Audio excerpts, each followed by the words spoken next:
Namaskar. A warm welcome to World News, an Indian perspective on All India Radio.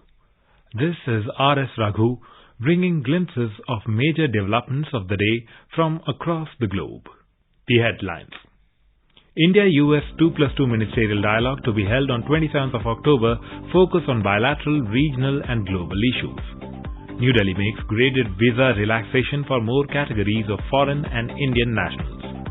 Members of European Parliament urge France and EU to impose sanctions against Pakistan on its unabated terrorist activities. US designates 6 Chinese media companies as foreign missions. Thailand cancels state emergency in a bid to end protests. And US approves $1.8 billion arms sale to Taiwan.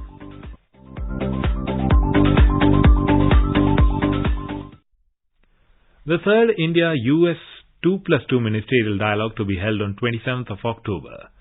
External Affairs Ministry of India said that the ministerial dialogue will entail a comprehensive discussion on cross-cutting bilateral issues of mutual interest.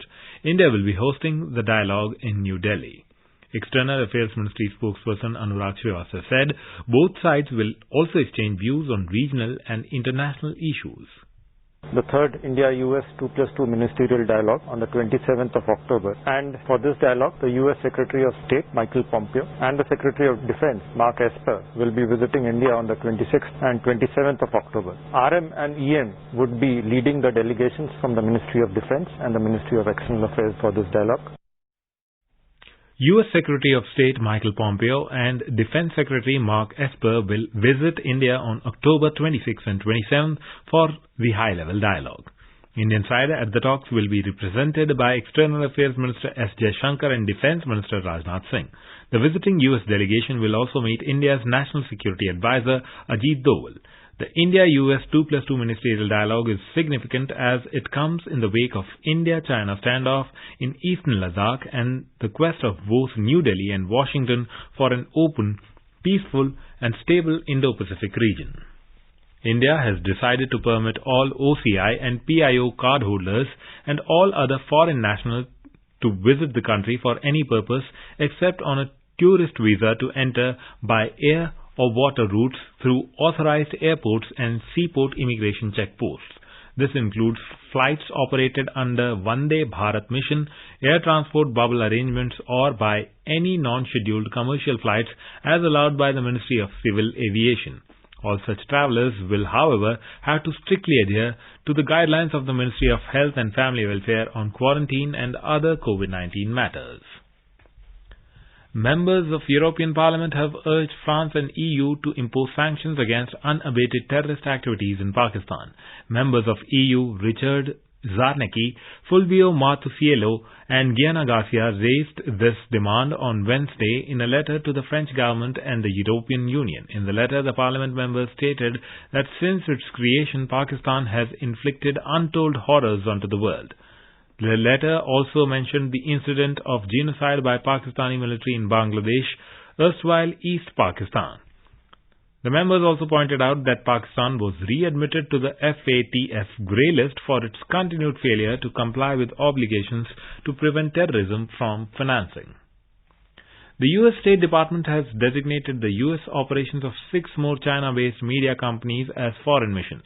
The designations restrict the operations of Yikai Global, Jifang Daily, Zhenmin Evening News, Social Sciences in China Press, Beijing Review and Economic Daily in the United States but don't affect what they can publish in U.S. The U.S. State Department in a statement said the outlets are substantially owned or effectively controlled by the Chinese regime.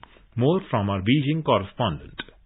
Latest move follow the designation of 9 Chinese media outlets in this year, including Xinhua News Agency, China Central Television, and China Global Television, in recognition that they are China-controlled propaganda outlets. The designation means they will be treated as foreign embassies or other diplomatic missions, and thus be required to register their employees and U.S. properties with the State Department. Chinese Foreign Ministry has opposed this U.S. move. It said that China will make necessary and legitimate response and urged the U.S. to immediately correct the course. The measure is among a range of Trump administration actions aimed at combating Chinese influence in the United States. Anshuman Mishra for World News, All India Radio, Beijing. This is All India Radio giving you the world news. India will be releasing a stamp on the eve of 75th anniversary of the United Nations on 23rd of October. Briefing the media, External Affairs Ministry spokesperson said India attaches highest priority to the expansion of the UN Security Council so that it reflects contemporary realities of the world. India attaches the highest priority to the expansion of the Security Council in both its categories, which is a permanent and a non-permanent category, so that it reflects contemporary realities of the world. India today successfully carried out final trial of third-generation anti-tank guided missile ATGM Nag with a warhead from Pokhran range in Rajasthan. ATGM Nag has been developed by India's Defence Research and Development Organisation DRDO to engage highly fortified enemy tanks in day and night conditions. The Nag anti-tank missile is ready for induction in the Indian Army. Thailand government on Thursday ordered the removal of emergency measures imposed a week earlier. The move is aimed to end months of protest against the government and monarchy which brought protesters onto the streets. The emergency decree had banned public gatherings of more than 4 people and allowed censorship of the media. It was challenged in court by an opposition party and a group of university students. Meanwhile, protesters said that withdrawing the measures was not enough. They are pressing for a more democratic constitution and reforms to the monarchy. Protesters added that if their demands were not met, they would return in 3 days. The U.S. State Department on Wednesday approved the sale of weapons system worth around $1.8 billion to Taiwan. The Pentagon said that the deal comprised 3 weapon systems including rocket launchers, sensors and artillery. Taiwan welcomed the decision and said that the weapons would help improve its defensive capabilities to deal with the enemy threat and new situation. It added that Taiwan was not looking to get into an arms race with Beijing. Responding the U.S. approval of arms sale to Taiwan, China's Foreign Ministry spokesman Zhao Lijian said that the arms deal would impact on its relationship with the U.S. Now let us take a look at the coronavirus updates. According to WHO data, the number of infected cases has crossed 40.89 million worldwide. Meanwhile, India continues to report one of the lowest cases per million population. The country's COVID-19 recovery rate has crossed 89%. The Indian Council of Medical Research ICMR has validated the efficacy of Covirap for the detection of COVID-19. The diagnostic technology has been developed by researchers at Indian Institute of Technology IIT Kharagpur. This COVID-19 diagnostic testing method has been designed to be fairly easy to conduct and affordable as well, and can produce results within 1 hour.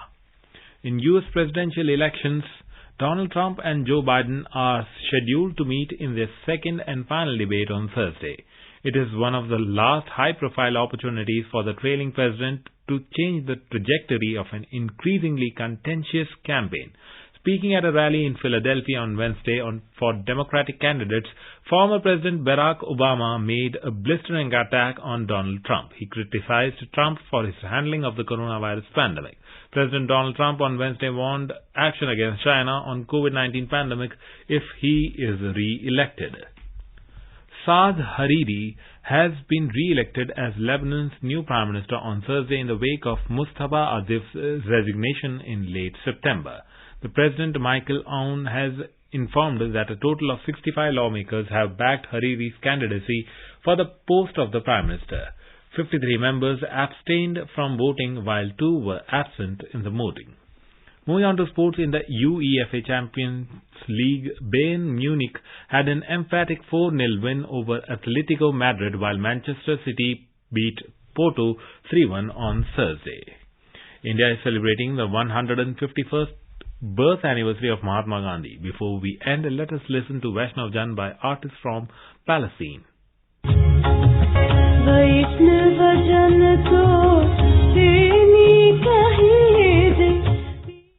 And with that, we end this bulletin. See you at the same time tomorrow with the next edition of World News.